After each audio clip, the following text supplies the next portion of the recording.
Xin chào quý vị có mặt ngày hôm nay. Tôi tên là Phương Thảo, tôi là điều phối viên về chương trình Bán hàng nhập của văn phòng vòng tay Thái Bình tại Long Xuyên. She speaks English, but she's shy. Anyway, her name is Phương Thảo, and she runs the reintegration part of the ADAPT program. Hi everyone, how are you doing this evening? My name is Vicky, and I volunteered about 9 months in Vietnam with the ADAPT program. Okay, so I'm gonna start my little talk with a very simple question that I think everyone can answer. So if you have a pair of shoes on, and you're wearing shoes, please raise your hand. Let me say this in Vietnamese. Ai đang mang giày giở tay lên. So I'm going to count to 3, and you're going to raise your hand. If you're not raising your hand, that means you are not wearing shoes. So I'm not sure how you got in here. So if you're wearing your shoes, raise your hand. 1, 2, 3. Everyone? Okay, good. I'm glad the whole room, I think, overall, I saw everyone. So I want everyone to raise their hands, to think about your shoes, to think about where you got your shoes, how much your shoes were, who gave your shoes, and what you thought when you first got the pair of shoes that you're wearing. So mine were about $10. I found them at this used store in Vietnam. I was quite excited. So, and now I'm in them. So I wanted to start my story about a young girl that I met, and it's about shoes. She started working at the age of 7, and she never went to school. And her first pair of shoes, she was able to work in the fields and gardening, and she lives in the mountains, and she's an ethnic minority in the north. And her first pair of shoes was when she was 11 years old. She was able to save enough money for her first pair of shoes at the age of 11. So you can imagine how exciting it is for her to get something that you've never had in your life since you were born. So this same girl was also trafficked. She was lured by a boy who offered to buy her a pair of shoes at the age of 13. And she thought that he liked her and he was going to take her to the market and buy her a pair of shoes. She was really excited. So they went over to the border region you can cross quite easily. So they went to a market in China, and he bought her this white pair of high-heeled shoes. And these were her first pair of white high-heeled shoes, and she showed them to me. She actually still has them. And I was like, wow, they're actually really high. I don't think I could wear them. But once he bought those from her, she was already in China. She was paperless, and she didn't know the language. And from there, he sold her to another man. And she was able to escape. But while she was escaping, literally running away, she took off her shoes, and she held those shoes underneath her arms and ran for it. But held on to those shoes because those were, like I said, her first pair of shoes was 11, so these pair of shoes were gold because they were high heels and white, and so she kept them while she was running away underneath her arms.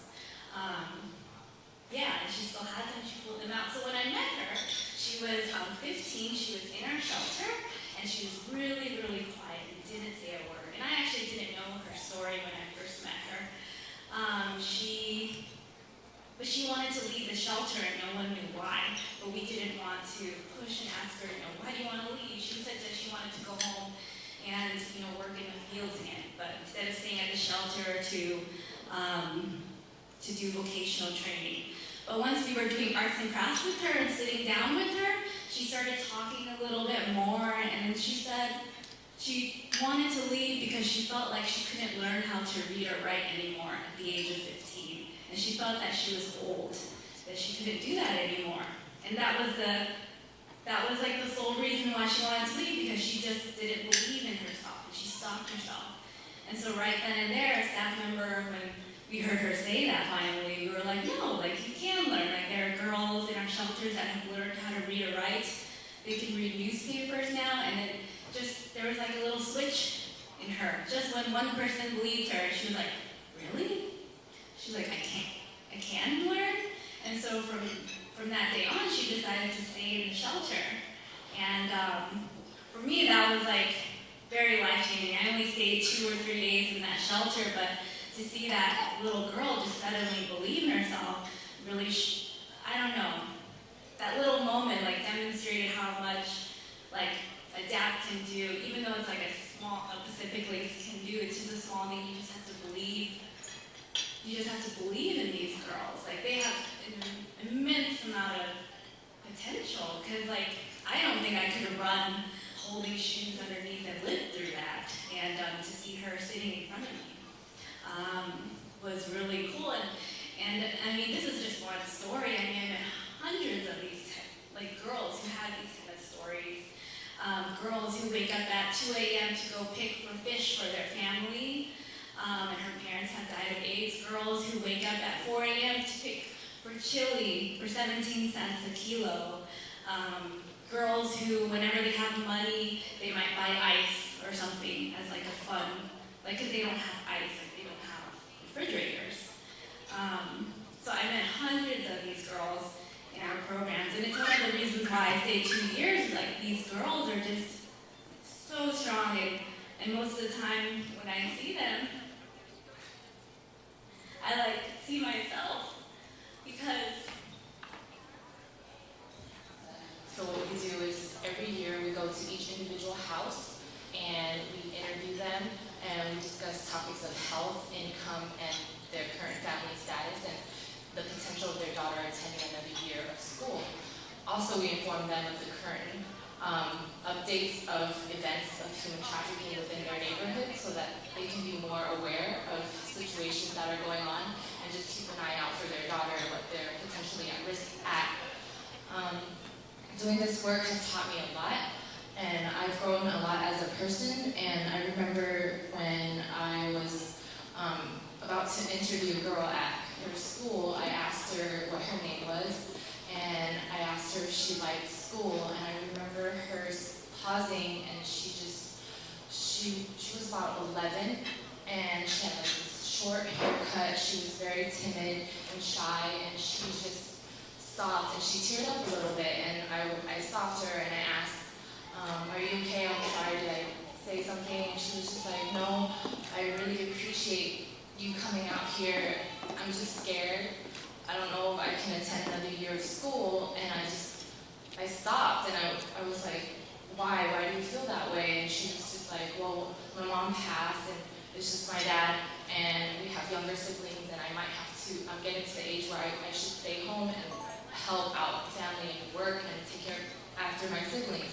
And this is definitely a common story and a common reason for why most of our girls drop out. Not most of, but a few. And so I was like, I held her hand. She was crying. She was really sad. She enjoys school a lot.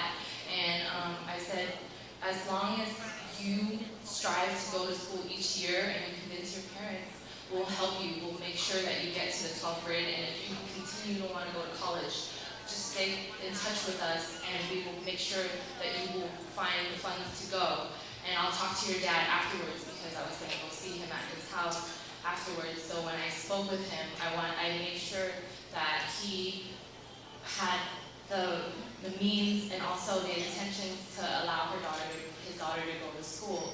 And I remember the last thing she said to me was that, I'm young, but I don't know, I'm afraid of my future. And that's when I stopped. And it was such a luxury for me growing up to have the world in my palm and just pursue and have all these opportunities because of my parents' sacrifice to come here. But with her, she's scared of her future. And for someone so young to say that, it makes me scared because these are our future, you know? And I was just like, that made me stop and think, this is the work that we're doing, and we're making a difference. Each year that these girls are in school is a year longer that they're not at risk of being trafficked, and a year longer that they have a reason to find themselves, to understand more about life and what's going on around them. So I really feel like this work it does something, it really makes an impact on these girls that we're helping, and I really hope that you keep that in mind when you hear the stories that we've come across. And these girls are brilliant, they're really bright, and they have so much potential and willpower in them. It's just their surroundings and the circumstances that they were born into that they had no choice against. But we have a choice and we're choosing to help them. So.